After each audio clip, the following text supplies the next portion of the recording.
Herndon, Virginia, the kind of neighborhood that people move to specifically because nothing noteworthy happens. Where the worst part of your week is a dog barking through the night or a landscaping crew working at 6 a.m., just 5 minutes before your alarm goes off. One of the most seemingly unlikely places for tragedy to strike, but it happened. Nobody here was ready for what would happen on the morning of February 24th, 2023. This is the Banfield case. Crime, conspiracy, cults, serial killers, and murder. All things that I love to consume, and I know you do too, you sick, twisted, beautiful, intellectually minded freak. And for those of you viewing me right now, you're probably like, where the hell are you? I moved, and right now I'm only showing about 5% of my room because the rest is just blank white walls. So a new background is pending. It's going to be even cozier and nicer than it was before. So just know that the background isn't always going to be this. This is as like cozy and nice as I could make it feel. Being this close is very weird for me. You can see my pores, so get used to that for the next few weeks. But the new background is pending, so that's coming soon. But let me know what you guys want to see in the background. Also, maybe we could do a little collaboration, if you will. So let me know down in the comments below. But today we are talking about a wild plot twist type case. I was very unfamiliar with it until I read about it, and I'm assuming you are too. So without further ado, let's unbuckle our seatbelts, go walk back to the highway, slam on the brakes, and bust through this windshield into this plot twist case together.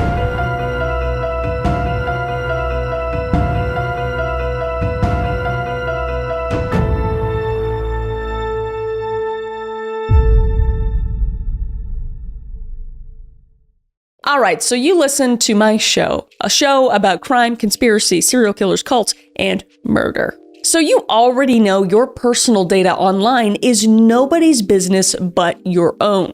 And that's exactly what Surfshark does, because it's a VPN that encrypts everything you do online. It's extremely important, so your passwords, messages, and browsing history stay completely private. No logs kept ever. And it goes beyond just a basic VPN. Surfshark has a built-in email scam checker that flags phishing attempts right in your inbox, and a web content blocker for parental controls, and it covers 100 countries, more than any other VPN on the planet. And one subscription runs on unlimited devices at the same time. And there's 24/7 live customer support and a 30-day money-back guarantee. So there's zero risk in trying it. But I think it's so wonderful that you could just have one account for the entire family and keep everybody safe online. But honestly, if you've ever connected to public Wi-Fi at a coffee shop or an airport, you need this. It's extremely important. I didn't know that going on public Wi-Fi was a very dangerous thing until I started using Surfshark. So protect your online information and go to surfshark.com/callmechris and use code callmechris at checkout to get 4 extra months of Surfshark VPN. Again, that's surfshark.com/callmechris and code callmechris for 4 extra months of Surfshark VPN. Thank you so much to Surfshark for sponsoring the video and supporting the channel, and let's get back to it. Christine Ann Banfield grew up on Long Island, New York, and she was the kind of person who knew exactly what she wanted to do with her life, and then did it. She earned her nursing degree from Quinnipiac University in Connecticut, graduating with a Bachelor of Science in Nursing in 2007. And afterwards, she got right to work, starting in the pediatric ICU at Stony Brook Medicine on Long Island, working with sick children and critical cases. So high pressure, high stakes. And she also worked as a pediatric registered nurse at Catholic Health Services. And eventually, Christine became the Suffolk County Clinical Supervisor for the S Nurse Examiner program at the VIBS Family Violence and Crisis Center. And that role put her face to face with survivors of sexual violence at the most vulnerable moments of their lives. And she provided emergency medical care with sensitivity to trauma, collected forensic evidence, and took the stand in courtrooms even, and testified about what she had documented. And she earned 2 additional certifications from the International Association of Forensic Nurses, one focused on adult and adolescent patients, and the other on children. Both required extensive coursework and demanding exams. So this was a woman who chose over and over again to walk into rooms full of suffering and do something about it. And in 2019, Christine accepted a position at Inova Fairfax Hospital in Falls Church, Virginia, where she continued her work in the pediatric intensive care unit and kept her role as an nurse examiner. And though it was a new state, she still had the same mission. One of her patients in Virginia was a man named Rodrigo Valderrama, who contracted COVID and spent weeks in a coma. And when he finally opened his eyes, Christine was the first person he saw, calling her an angel. And he remembered the things she did for him that had meaning to him, like shaving his face and helping him set up a Zoom call so he could actually see his family for the first time since he'd been admitted. These kinds of details stayed with people who knew Christine. And at home, she was just as present. And she was active in her neighborhood and Facebook group, posting about looking for a backyard landscaper, asking about a doll hospital to fix her daughter's toy, and finding a boarder facility for the family husky.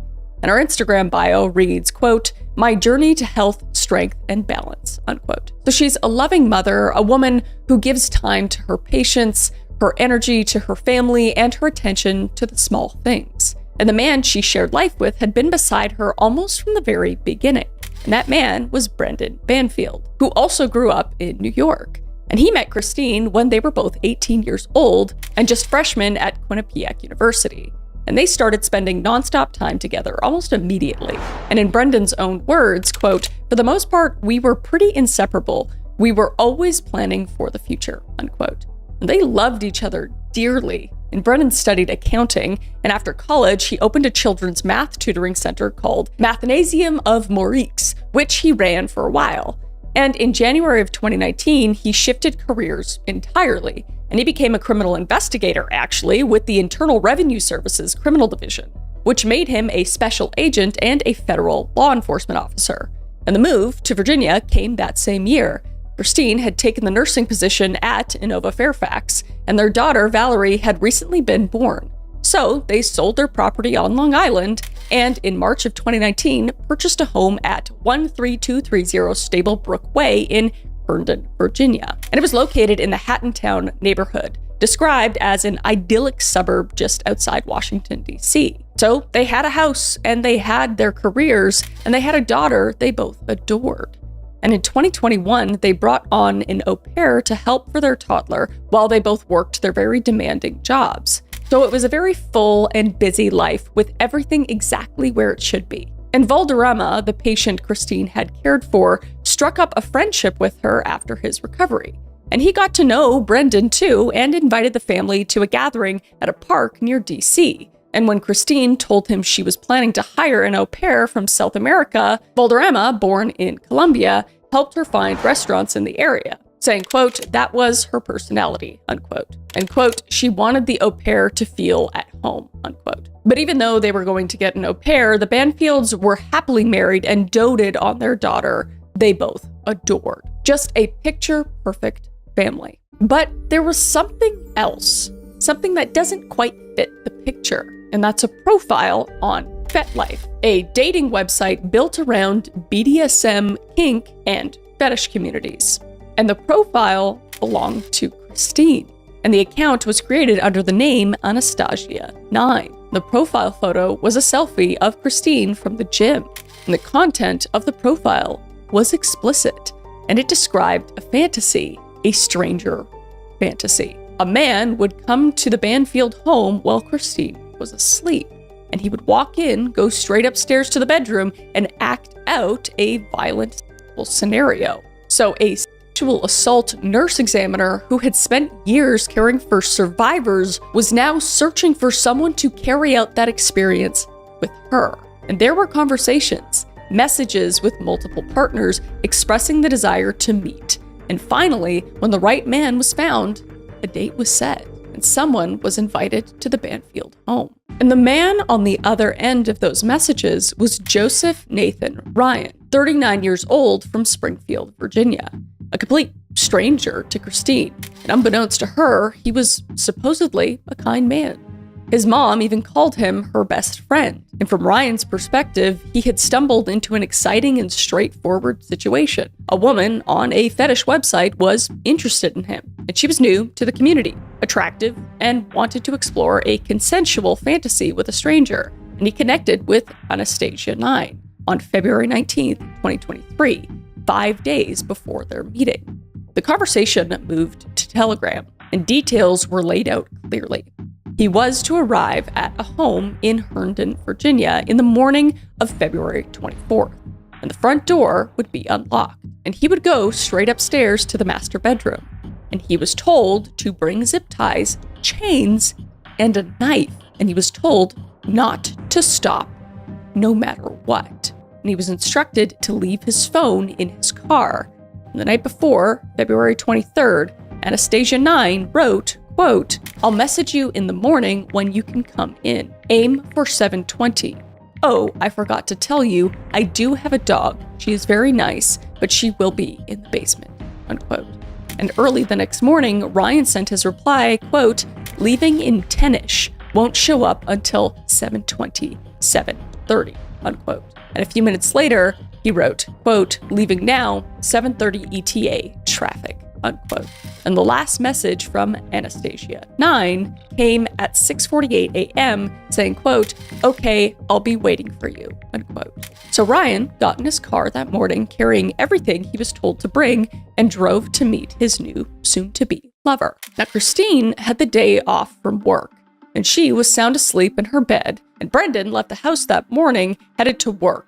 And the au pair left around the same time with 4-year-old Valerie. And at approximately 7:40 a.m., Ryan pulled into the driveway. The front door was unlocked, just as the message had promised. And he walked inside and went upstairs to the master bedroom, carrying his knife and restraints. And Christine was still asleep. And at 7:47 a.m., a 911 call was placed from the au pair's phone, lasting 8 seconds. And the dispatcher picked up. Fairfax County 911, where's our emergency? And then call disconnected. And 2 minutes later, at 7:49 a.m., the dispatcher tried calling back, but no one answered. And a voicemail was left. And then silence. And about 15 minutes passed. And at 8 a.m., a second 911 call came through, again from the au pair's phone. This time, 2 people were on the line, and the au pair spoke first, stuttering, basically gasping. Fairfax County 911, where's our emergency? I need help.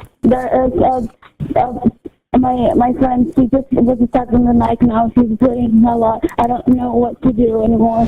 And then Brendan took the phone, identified himself by name and as a federal agent, and his voice was shaking. My name is Brendan Banfield. I'm a federal agent. This is my house. There's somebody here. I shot him. But he's her. She's bleeding. She's got several marks on her neck. What do I do? Fairfax County police officers arrived at the home shortly afterward. And what they walked into was described as, quote, "an unappealing scene," unquote. Because Christine lay unclothed on the floor with 7 wounds to her neck, and her torn pajamas lay on the floor beside blood-soaked carpet and blankets. And nearby, Ryan was dead, Christine's supposed new lover, with wounds to the head and chest, and he was still fully clothed. And a bloody knife was found underneath a blanket near his body, and a bag nearby was filled with spicy accessories and restraints. So Christine was rushed to the hospital, but she would be pronounced dead a short time later. And Ryan was pronounced dead at the scene. And in the basement, officers found Valerie unharmed. The story was horrifying. A stranger had entered the home to complete some sort of sexual situation, which ultimately ended with violence. Christine was attacked with a knife. Brendan came home, found the attacker on top of his wife, and shot him. And at Brendan's account to the scene matched exactly what the police had found at the scene. He had left work that morning and was nearby when the au pair called to alert him that she'd seen a strange man enter the house. He rushed home, but he was too late. Christine was already dying. And police confirmed that all parties involved had been accounted for. And at this point, there was no ongoing threat to the community and no active search for a suspect because the suspect was dead. So when police arrived at the Banfield home that morning, they found Brendan kneeling on the bedroom floor beside his wife. he was pressing his hands against the wounds on her neck, trying to stop bleeding. And he rode with Christine in the ambulance to the hospital. And a police officer followed, body camera recording. So you're not hurt anywhere. Is that not your blood, correct? I think it's... Alright. You want to slip this jacket off for me so we can evaluate you real quick? And at the hospital, a doctor pulled Brendan aside to tell him how serious Christine's injuries were. I mean, those were enormous wounds, and it's not... There were so many. It's not a survivable injury. And he would ask about his daughter, and he would wash his hands. And he asked to see the hospital chaplain, requesting to say a prayer for his wife. And then the doctor came back, and Christine was dead. And Brendan just broke down. And the body camera footage captured him sobbing, his voice cracking as he repeated the same thing over and over. I was trying to apply pressure. As if saying it again might change something. Just absolutely heartbreaking. And in the days that followed, the story reached the public, and the headlines wrote themselves. A woman stabbed to death inside her home in an affluent Washington, D.C. suburb. A husband who told 911 dispatchers he had shot the man responsible. A federal agent who did what anyone in his position would have done. And Christine's online obituary filled up with tributes from fellow nurses, relatives, and friends. And everyone said the same kind of things. What a dedicated mother she was. How much she gave to her patients. How unfair all of this was. And Brendan was the grieving husband, just heartbroken and left to raise his daughter alone, a single father. A man who had done everything he could, but still lost the woman he loved. And then there was the au pair, Julianne Perez Magalhães. And she was 22 years old, a young woman from Brazil who had come to the United States on a work visa as part of an au pair exchange program. She arrived at the Banfield home in October of 2021. A friend from Brazil described how excited Juliana had been about the opportunity. Quote, Juliana wanted to travel and learn English. She was excited because she just graduated from nursing classes and was coming to live with a nurse, so they had so much in common, unquote. And Christine herself had been thrilled about the arrangement. And in an Instagram post from September of 2021 about the family's previous au pair, she had written about what the program meant to her. And she called that au pair her daughter's quote, unquote, best friend, her sister, her third parent, her everything. And a lot of people don't understand the au pair program, but this is it right here. It is opening your home and your heart up to someone with big dreams of changing their life while in America, and in the process, they changed your life more than you could measure. And that was the spirit Christine brought to the program, just open arms and an open home. She wanted these young women to feel like family. And Juliana's mother, Marina, said her daughter, quote, wouldn't hurt a fly, unquote. And on the morning of the murders, body camera footage from the scene showed Juliana outside the home on her knees in the driveway, hyperventilating, unable to catch her breath. But I never seen it before, there's a lot of blood. So she was a young and now traumatized nanny who had witnessed something terrible in the home of the family she lived with. So from the very first day, Fairfax County Police Chief Kevin Davis didn't seem wholly convinced that the story had actually played out as it was currently presented, saying, quote, I think the person or persons responsible for this are already known to us, unquote, he would tell reporters. And he would continue, quote, we just have to sort out who was responsible for what, and we have to sort out the exact nature of Mr. Ryan's presence in the home, and we're sorting through all of that right now.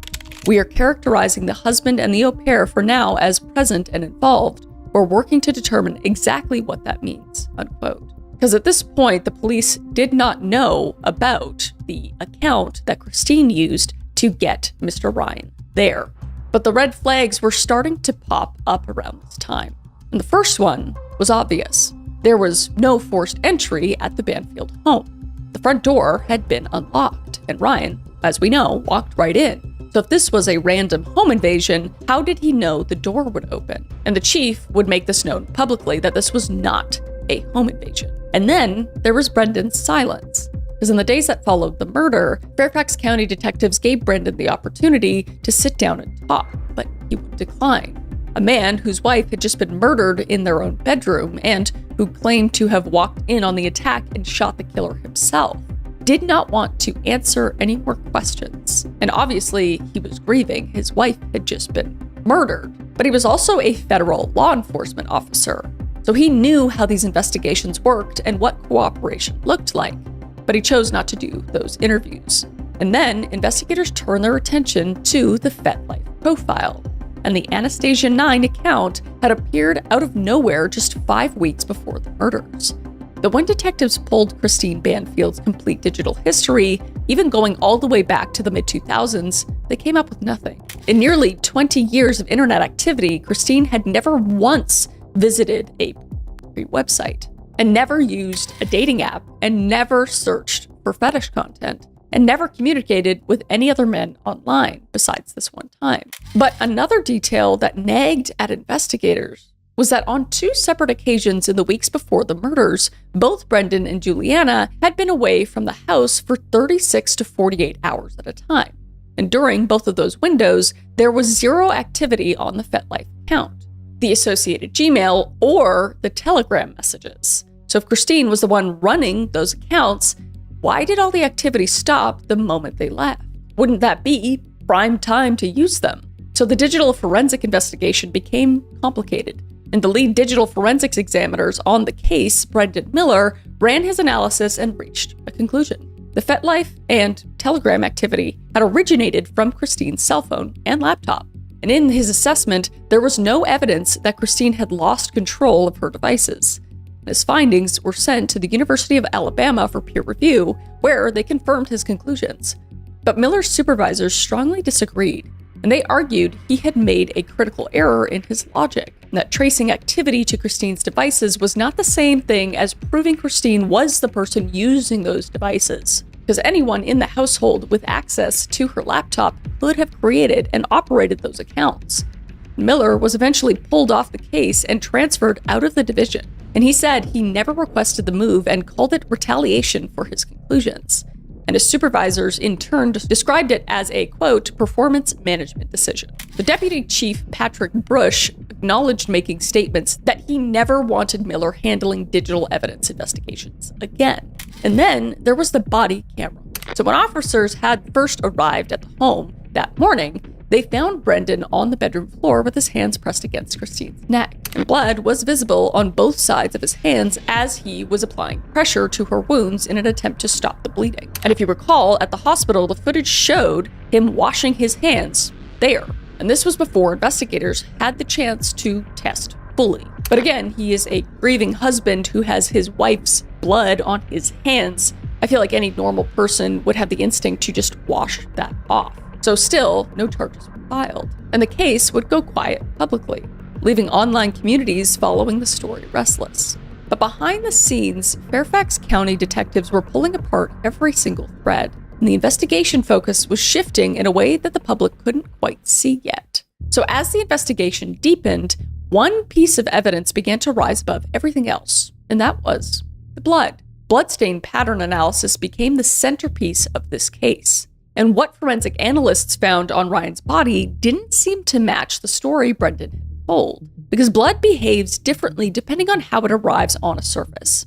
A drop that falls from a height leaves a different mark than one that sprays through the air during a struggle. And blood that transfers through direct contact, like a hand pressing against skin or a finger dragging across fabric, looks nothing like blood that splatters during a violent attack. And those distinctions matter a lot. That's why they based a whole show off of Dexter. I mean, I know he was a serial killer, but he was a blood analyst, and all that stuff is extremely interesting and extremely important in these types of cases. And it's because they can tell you whether blood ended up where it was found naturally or whether someone put it there on purpose. Because Brian had stabbed Christine Banfield 7 times in the neck, as Brendan described. His body should have been covered in blood as it comes from wielding a knife in a frantic, violent attack.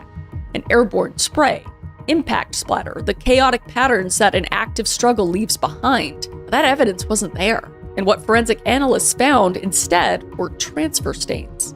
Blood that had been pressed onto Ryan's skin by a surface or hand that was already wet with it. Not the mark of a man in the middle of an attack. It was the mark of something placed. And on Ryan's forearm, analysts identified droplets that had fallen from above, and they landed on skin that was completely still and flat. And that drip pattern ran from his wrist toward his elbow, meaning his arm was lying motionless when the blood hit it. And blood on his face had flowed in multiple directions, and that told analysts his body had been repositioned while the blood was still wet, and that he had been moved after he was already down. And on his hand, forensic examiners found a bloodstain with gaps between the fingers, spaces where the fingers had been slightly apart when the blood was pressed onto the palm. And that doesn't match the hand of a man who gripped a bloody knife. It matches a hand that had been still while someone placed blood onto it. And on his right leg, the analysts revealed transfer marks that were finger-like in shape, side by side, parallel. Patterns consistent with someone, again, pressing bloody fingers against his skin deliberately. And additionally, finger-shaped transferring stains carrying Christine Banfield's DNA were found on Ryan's jeans. So taken together, the blood told a story that contradicted basically everything Brendan had said on the 911 call. This wasn't a home invasion gone wrong. This was a crime scene that had been staged. And that 15-minute gap between the 911 calls now had a possible explanation. Let's take a quick pause to talk about something extremely important, and that is you and your health. And something that is absolutely delicious and can help with that is Brado. Thank you to Brado for sponsoring this video. Now, Brado is bone broth made from scratch by James Beard award-winning chef Marco Canora. And it has no concentrates, no preservatives, no shortcuts. Just the best broth money can buy. And my favorite from the sampler pack was the spicy Nona. Honestly, it tastes like someone's Italian grandmother actually loved you, you know? And I've also been drinking bone broth for years now. My husband got me on it. He is a health fanatic, and I love it, but I love Brado's the best. And each cup has about 10 grams of whole food protein, collagen-building amino acids, electrolytes, all under 50 calories with 0 sugar. And it supports your gut, your joints, your skin, and your immune system. Basically, everything stress destroys. So try it for yourself and head to brado.com/CCCM for 20% off your first subscription order. And use code CCCM for an additional $10 off. Once again, that's brado.com/CCCM for 20% off your first subscription order and the additional $10 off if you use my promo code CCCM. I love Brado's broth, and thank you so much to Brado for sponsoring this video and supporting the channel. And let's get back to it. So every examined thread pointed in the same direction, and that's when the relationship came into focus. Brendan and Juliana had been sleeping together, and investigators determined the affair had begun in August of 2022, roughly 10 months after she first moved into the home and around 6 months before Christine was killed. And the evidence wasn't subtle either, because detectives uncovered photographs Juliana had posted on social media, the two of them in what appeared to be a hot tub, and his hand resting on her leg at what looked like a restaurant, and another image of them together in a casual setting. Yet in every single photo, Brendan's face was hidden.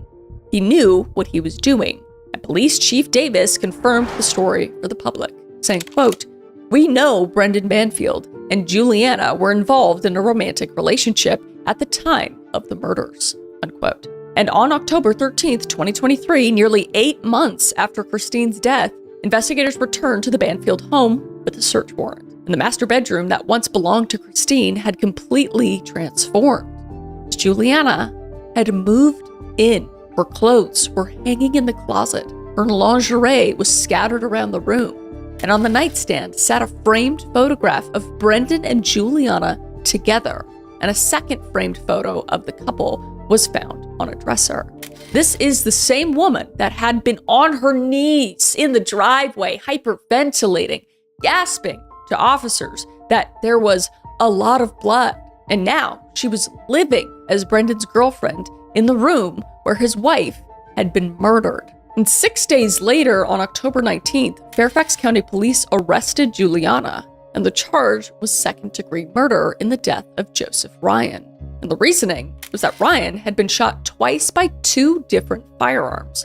Brendan's shot had struck Ryan in the head, but she had fired a second bullet from a different gun, and that shot hit Ryan in the chest and tore through his heart. And the medical examiner confirmed it was the second shot that killed him. Ryan had already been incapacitated, so there was no justifiable reason for her to pull the trigger.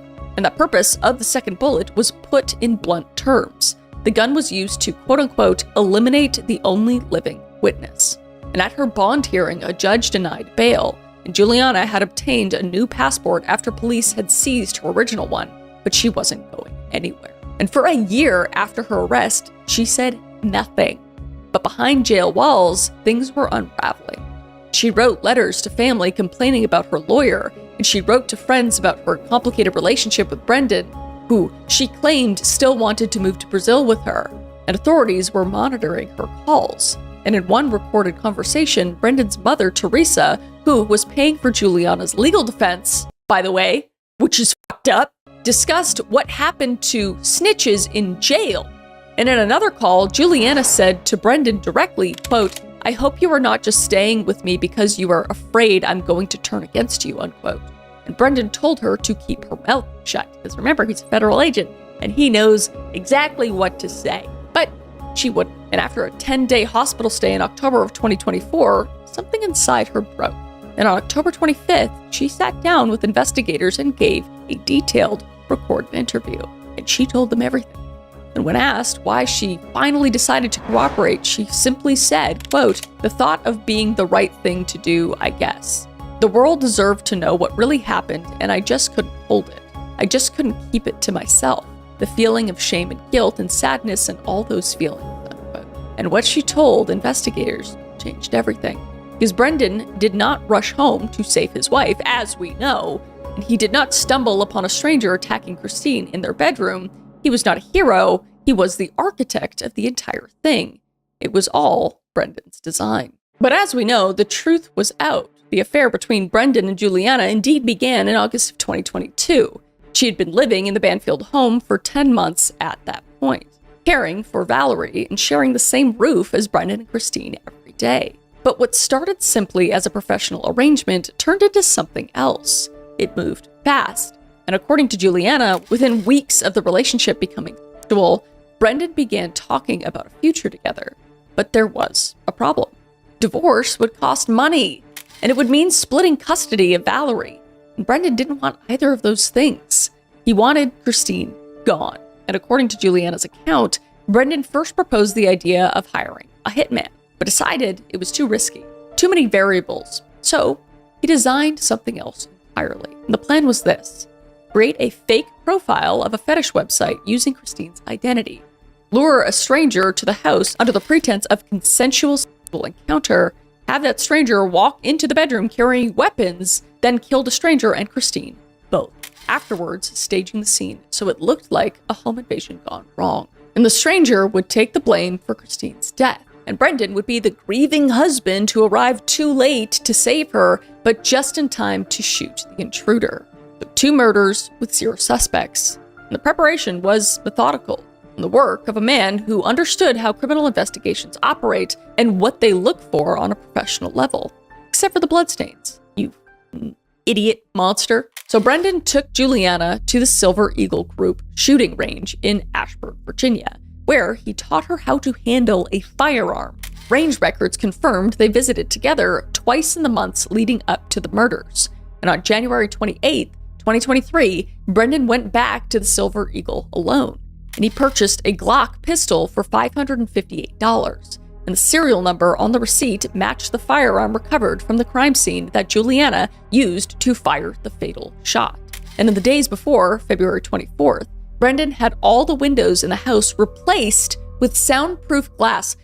You know, he's supposed to be like this really smart federal officer that, like, the amount of just like, I absolutely murdered my wife or like prepped to murder my wife evidence is insane. Like, I could have solved this just looking at, oh, they did, you removed them with soundproof windows. And you went to the gun range with Juliana, which you haven't ever done before, and you bought a gun? Like, I don't know. I think he is the dumbest, idiot, just piece of shit husband. It's just insane how obviously disgusting these people are, but just how stupid they are as well, which thank God, thank God. But this case just infuriates me. But to continue, then he would test those windows by standing in the master bedroom and screaming while Juliana went outside to listen. Yeah.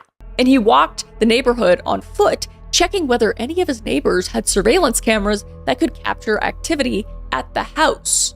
And 4 days before the murder, Brendan and Juliana traded in their cell phones for new ones and created fresh Apple ID accounts, wiping their communication trail clean. The evidence is screaming at us, like, what did they think they just weren't going to look? Oh, I guess they just assumed that the police would be like, open and close case. It looks like this is a crazy sexual violence guy, and she made an account, and that's it. Like, you murdered. So she was murdered. They're going to look a little deeper. Anyway, but he would completely change his morning routine leading up to that day as well, establishing a new pattern. He wanted to make sure his movements on the morning of the murders would look normal to anyone reviewing them later. And at various points during the planning, Juliana told Brendan she didn't want to go through with it.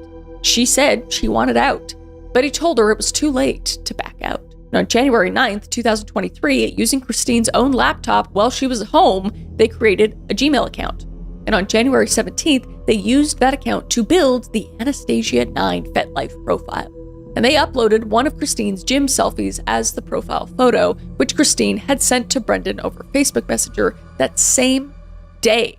These evil, evil people, like his beautiful, caring, just angel of a wife is just out there saving lives, making everybody else's lives better, and taking the time to send photos to her husband that she adores, and they just do this. It's just... divorce is an option. But he would download and edit that photo before posting, and they used Christine's devices deliberately so that everything would trace back to her laptop, her phone's location, and her digital footprints. If investigators ever came looking, the trail would lead straight to the dead woman. And through the profile, they communicated with multiple men through the site, shopping for a very specific kind of person, someone willing to play out an aggressive scenario and bring weapons to the house. And Joseph Ryan, unfortunately, fit the role. And he connected with Anastasia 9 on February 19th. Brendan directed Juliana to handle the Telegram conversations with Ryan in the following days to finalize details. She said that Ryan, quote, made Brendan feel confident enough that he would be the person to play the role that he needed a person to play, which means being aggressive and hold her down and come over to the house and bring stuff. Ryan had no clue who he was actually talking to, and no clue of the horrors in store for him. Everything moved on schedule that morning, and Brendan and Juliana woke early using Christine's laptop to send the final message with Ryan. Brendan unlocked the front door, and he checked Christine's phone, and then powered it off and tucked it inside a drawer in a kitchen bar cart. And he handed Juliana the Glock, and she put it in her pocket. And Brendan kept his IRS-issued service weapon on him. And Juliana left the house with Valerie and drove to a nearby cul-de-sac where she parked and waited. And Brendan drove to a McDonald's down the road. And surveillance footage captured him ordering food at the drive-thru at 7:18 a.m. This guy had the audacity to get a McMuffin before murdering his wife. And then he parked, walked inside, and entered the bathroom at 7:29 a.m. And Christine was still asleep upstairs. And at about 7:40 a.m., Ryan pulled into the driveway and Juliana saw his car arrive. So she set the cover story in motion. And she called Christine's phone first, and it went straight to voicemail, exactly as planned. And then she called Brendan. And on paper, both calls would look like a panicked au pair trying to alert the family that a strange man had just walked into their home. And at 7:37 a.m., Brendan walked out of the McDonald's bathroom with his phone pressed to his ear. And call logs confirm it was Juliana on the line. And he walked to his car and drove away. Back at the house, Brendan arrived and entered through the basement door, and Juliana followed him inside. And they left Valerie in the basement, then they went upstairs. They left their baby daughter in the basement to murder her mother. The level of evil and just the level, it makes me sick to my stomach. But in the bedroom, Ryan was with Christine, and he was fully clothed and she was unclothed. And he had a knife and restraints that he had been told to bring for a consensual, that he thought, encounter with a willing woman. And Brendan burst through the door yelling, "Police officer!" And Christine screamed, saying, quote unquote, "Brendan, he has a knife." But she had no idea he was the reason a stranger was standing in her bedroom with a blade. And Ryan looked up, shocked and confused. But Brendan fired, and the shot struck Ryan in the head, and he went down immediately. And then Brendan asked Juliana to get him a towel. And when she came back, she saw him on top of Christine, stabbing her in the neck with the knife that Ryan had carried into the house. Quote, "When I was bringing him the towel, he got on top of her, and that's when I first saw him stab her with a knife," unquote, Juliana recounted. And she described crouching on the other side of the bed, covering her ears and covering her eyes. Oh, isn't that convenient for you, Juliana? You get to just cover your eyes and your ears while an innocent woman is being murdered. Again, rotting in hell.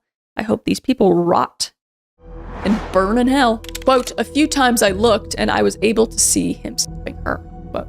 And then Brendan told Juliana to shoot Ryan. So she pulled the Glock from her pocket and fired into Ryan's chest. With both of them down, the staging began. And Brendan moved Ryan's body, and he took Christine's blood and transferred it onto Ryan, dripping it onto his forearms, pressing it onto his hands, and smearing it onto his jeans, making it look like Ryan had been the one wielding the knife.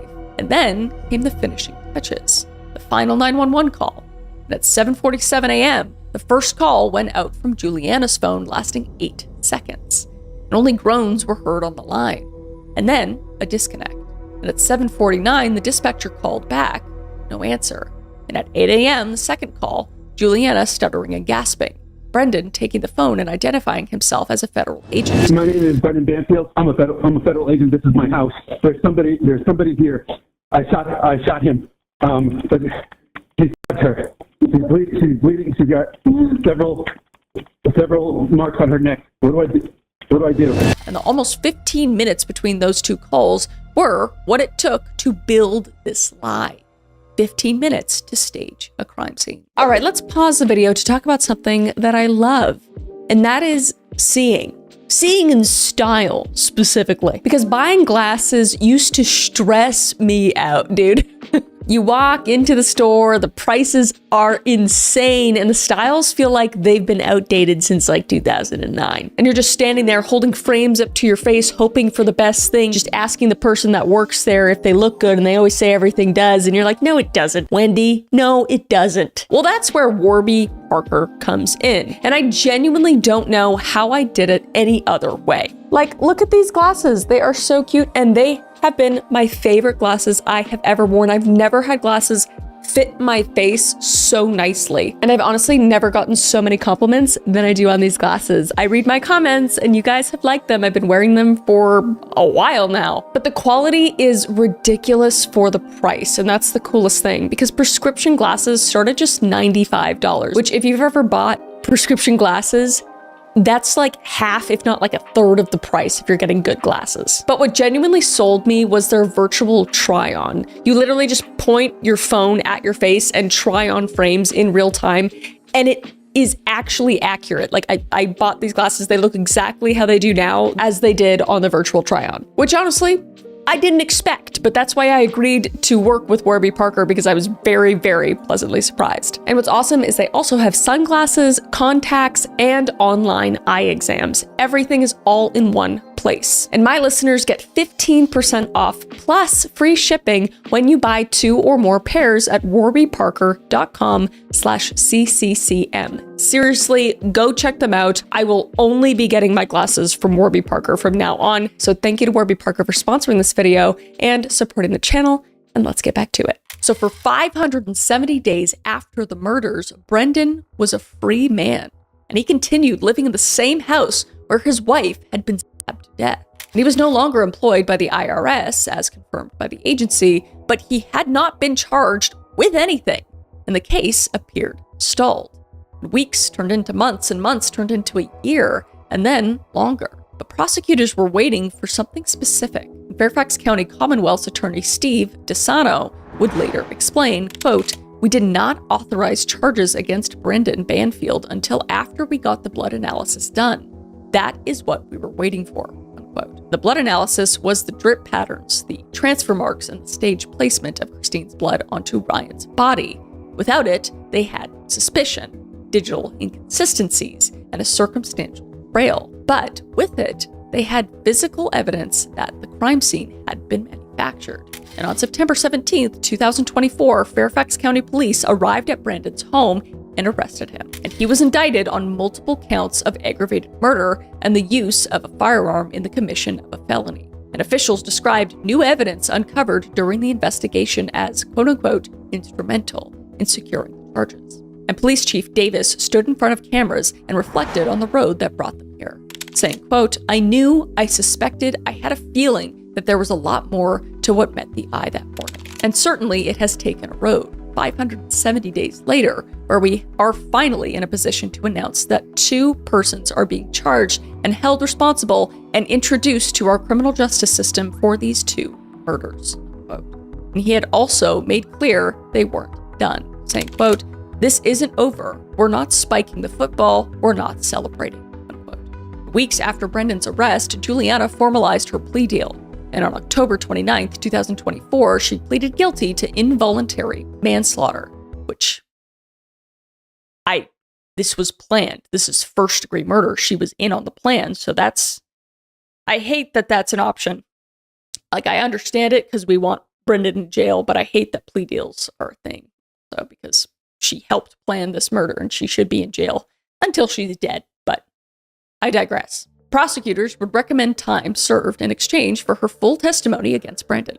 And then, in December of 2024, a grand jury returned additional indictments against him in 1 count of felony child abuse and neglect, and 1 count of felony child cruelty, and the charges stemmed from the fact that Brendan had deliberately placed his own young daughter in the basement of the home while he went upstairs to murder her mother. And his full charge sheet now read 4 counts of aggravated murder, 1 count of using a firearm in the commission of a felony, 2 counts of child abuse with disregard for life, 1 count of child cruelty, and he pleaded not guilty to all of them. And the road to trial was not a smooth one. The eternal conflict within the Fairfax County Police Department over the digital evidence caused some trouble.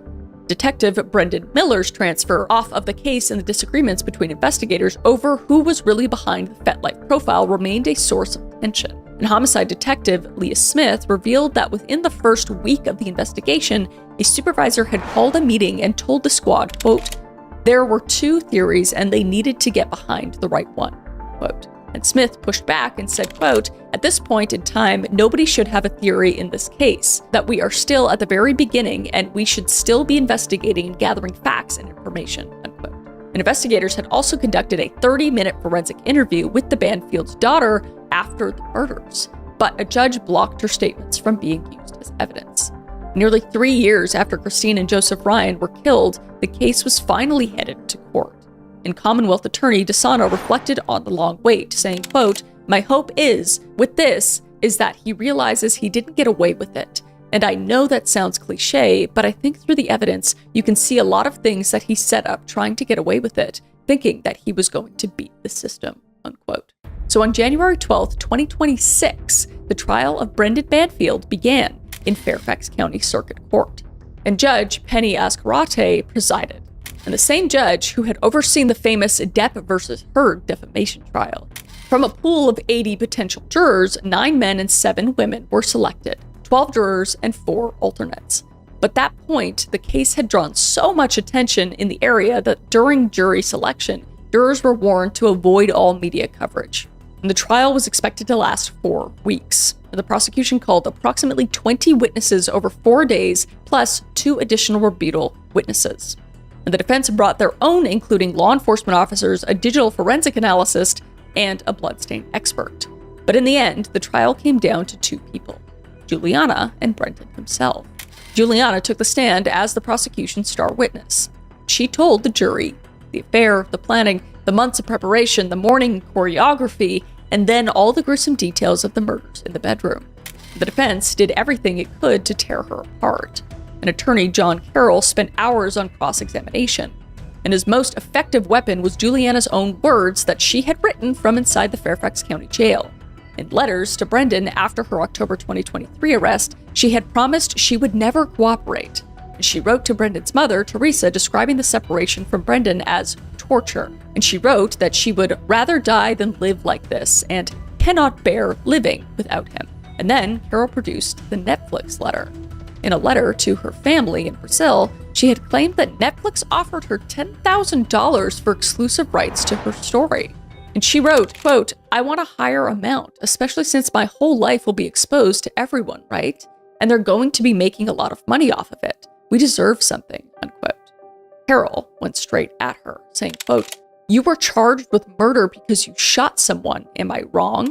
And Juliana would say, "No, you're not." And the defender said back, "And so why would you deserve something because of that?" And Juliana would say, "Not because of that. I didn't say I deserved something because of what I did," unquote. Again, Juliana is a literal, disgusting monster, along with Brendan. But to just like the Netflix deal and all this, it's just, it makes me sick to my stomach. But Carol hammered her memory as well. And she had admitted on the stand that she'd blocked out some of the details of the plot and the murders, saying, quote, "The brain has a way of protecting you," unquote, she told the jury. And Carol sharply responded, saying, quote, "So your brain blocked out the details of this plan that essentially your future depends upon," unquote. But there was another detail that surfaced during the defense's case that painted a devastating picture. A victim services worker testified that during a forensic interview after the murders, Valerie had asked Juliana a question and said, quote unquote, "Can I call you mommy now?" Like, you just have to assume that she was groomed to know that her mom wouldn't be around anymore. But then Valerie asked if the two of them would get married. And Juliana answered, "I wish."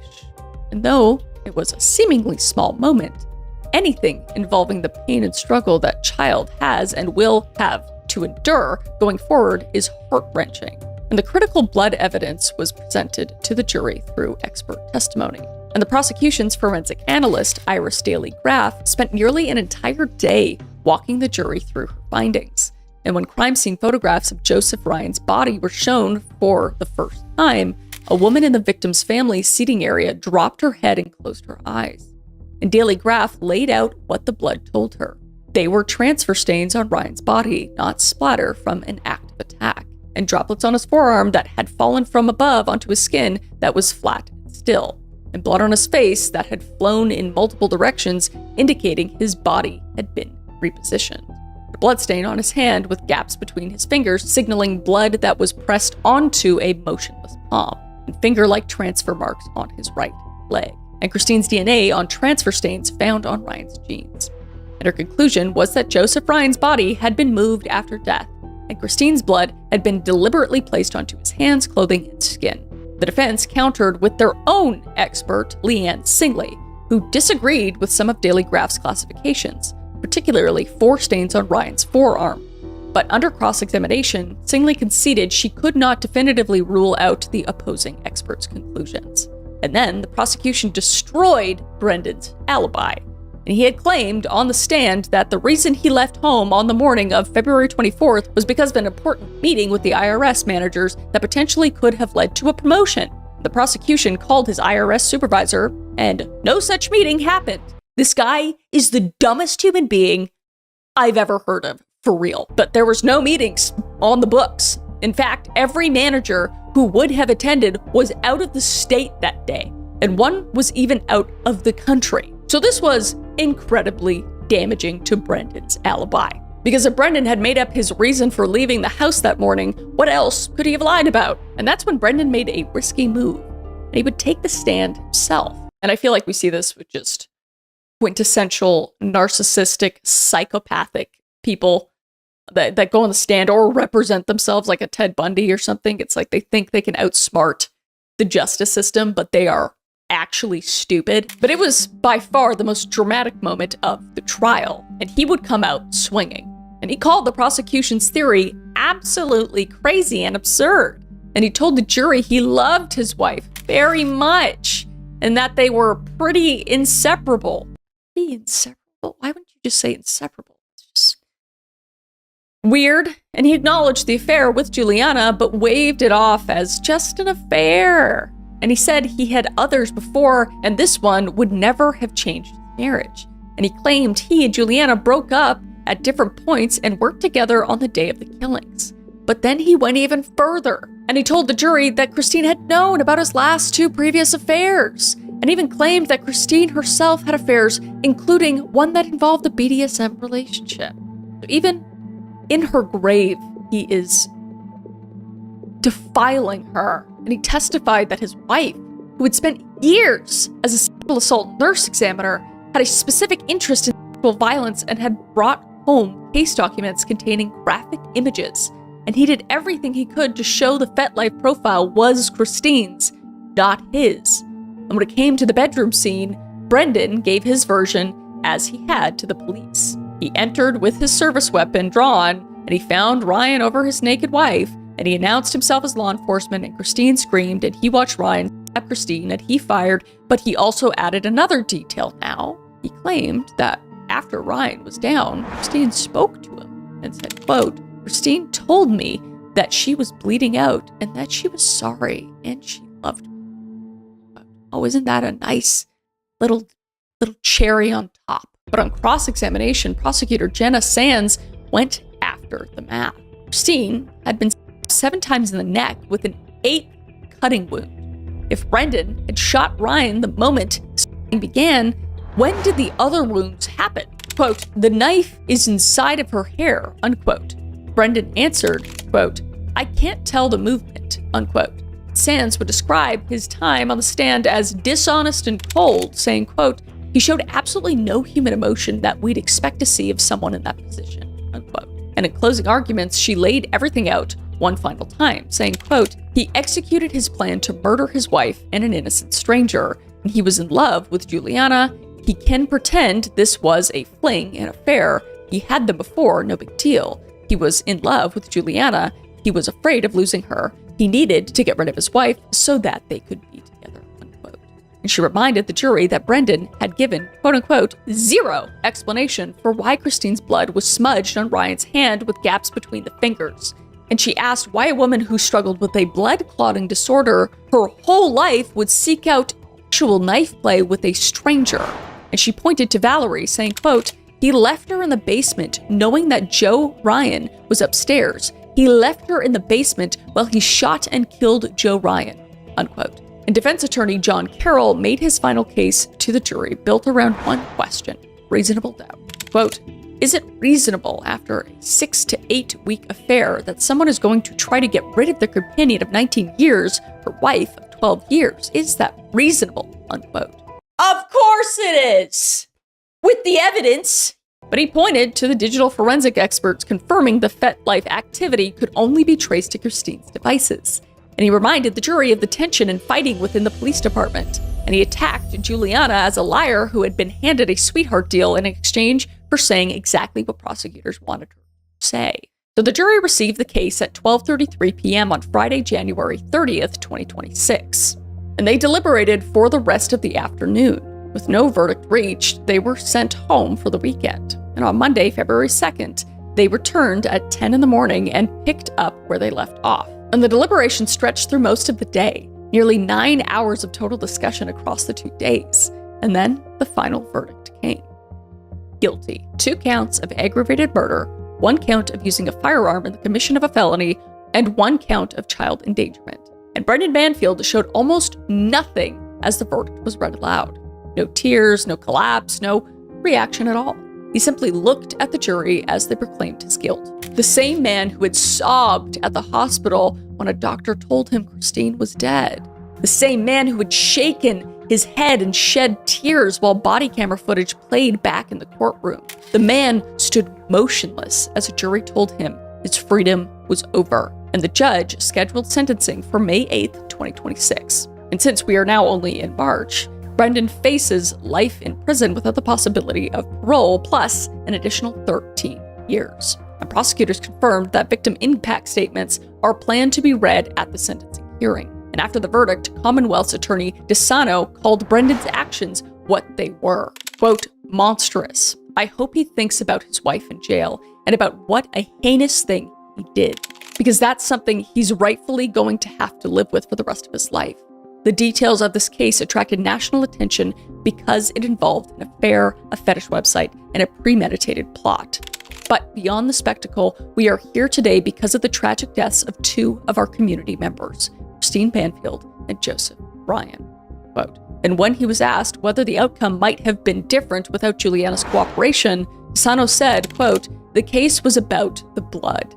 The case was always going to be about the blood. We knew that before we even charged this case, quote.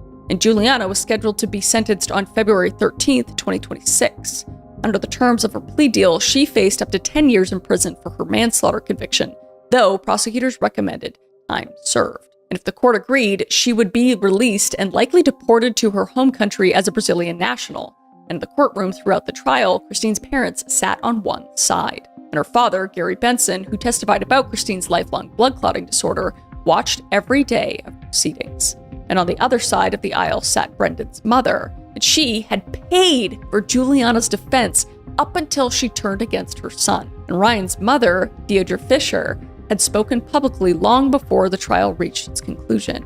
And she remembered every detail of the moment she learned her son was dead, saying, quote, I remember when I got the call from the detective. I could hear my own voice screaming, unquote. And when Brendan was arrested in September of 2024, Fisher had said, quote, I was grateful they arrested my son's murderer, quote. And her position never wavered from supporting her son. Quote, Joe never, at 39, had ever struck a woman or been violent with a woman, unquote. She told reporters, quote, you don't just all of a sudden wake up and decide you're going to be a killer, unquote.